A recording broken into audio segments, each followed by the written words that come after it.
Yo, what's up mga katrops? Welcome naman si CBR natin. So, ito yung bagong taon, bagong partner natin. Yan guys. So, itong si CBR 150 guys, ito ipinalit natin kay Ninja. So, dalawa ang kapalit nito mga katrops. Nabenta na yung isa. Yan. Kwento ko na lang sa sunod kung bakit ko ipinalit.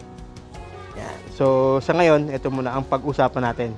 Si CBR 150 B2 version 2 mga katrop, FI. Yan guys. So ito yung kauna-unahan kong CBR na Honda talaga. Kasi dati nagkaroon ako ng Gamma, Rusi Gamma. So gantong-ganto ang tindig nun eh. Makina lang pinagkaiba. Yan guys. So nung mapunta to sa akin, not perfect talaga.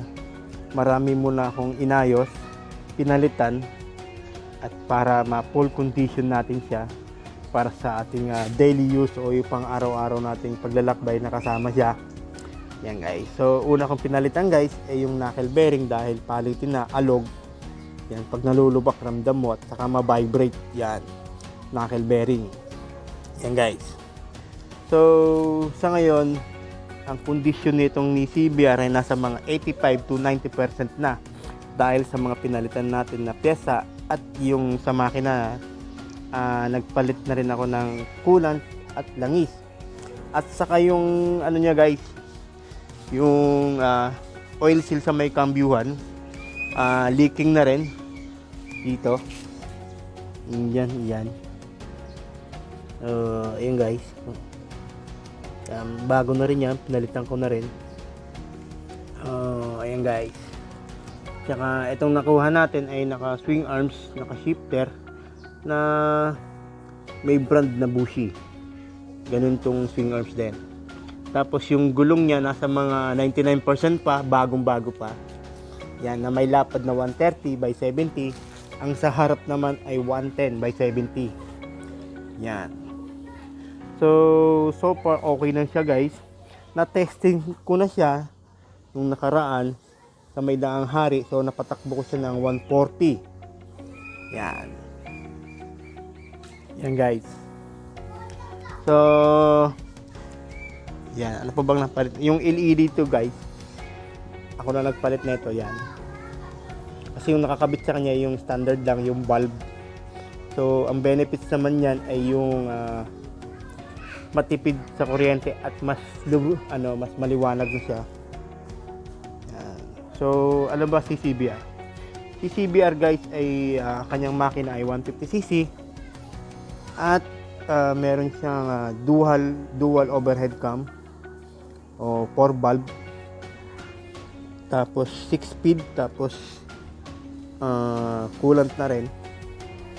So itong sinakuha natin ay meron siyang stock pipe ng Ninja 1000 o C1000 na Kawasaki. So far okay naman siya sa akin na ngayon. At meron pa tayong mga kailangan palitan sa kanya. Yung shock dito, malambot na guys. Palitin na. Umorder pa ako. Hirap kasi bumili sa labas lang, yung sa display lang. Kasi dati nakabili ako nung hindi pa nakakabit, matigas. Nung ikinabit na, malambot, parang walang pinagkaibad sa pinagpalitan. Parang sira rin. Yan guys. So ano pa ba? Etong upuan, bago na rin. Kasi punit na to nung nakuha ko. Etong NMAX, so umorder na rin ako sa Lazada ng pang Honda talaga. Yan, pang CBR talaga na side mirror. Kasi ito, pang NMAX mahaba. Titignan nyo guys, mahaba. Yan. Mahaba siya. Okay naman siya sana, kaso nga lang mahaba. Parang mas sagabal siya kung sisingit-singit. Sasabit-sabit sa mga ibang side mirror ng mga sasakyan. Yan. So, yan guys. So kung dito guys, medyo hindi siya makintab, repaint na. Yan. So unti-unti natin pagandahin at samahan niya akong subaybayan sa mga katropa na mapaganda natin uli. at mabigay na natin sa kanya yung pinaka 100% na kondisyon kahit na siya ay old na, may katandaan ng mga katropa kasi ito ay 2011 model pa. So yun, bali magiging project bike ko na to kung paano ko siya mami-maintain at ma-full condition natin uli siya. Yan guys, at si CBR natin. So looks like ng Gamma ng Rusi. So yun. Yan guys. Yan. Parang dito parang nakaano siya. Ang tawag dito guys? Dito, carbon. Yan. Yan guys, samahan niya ako na mapaganda natin to sa CBR natin ha. Yan, kasi malayo-layo ang paglalakbay namin nito. Marami pa tayong pagsasamahan at mga i-update ng mga video para sa mga katrops natin at mga ka-born to be ride at mga kagulong dyan. Yan mga katrops. Nga pala, kung ikaw ay bago pa lang dito sa ating channel, sana ako yung suportahan dito sa ating video. Yan guys. Yan. Ano pa ba? So yung dito guys, parang kagaya talaga sa Gamma. Ayan o. Parehas na parehas, di ba? Baka dito ginaya yung Gamma. Dito siguro, di ba? Pwede namang sabihin natin ang si CBR ng gaya kay Gamma. Ganun ba yun? Tsaka dito guys, may kwenta ko sa inyo. Yung kauna-una kong kita sa CBR na ganito, B2, ang ala ko, ito ay reserve ng gasolina. Yung gasolinahan, yan. Yan pala ay coolant pala yan. Akala ko, sabi ko, lah, may tangki pa sa ilalim mo. Reserva siguro yung pag naubusan sa itaas. Yung pala coolant to. Yan guys. Kasi yung nakita ko, pula yung coolant niya. So akala ko talaga gasolina. Yun. Yung pala coolant yan. Yan.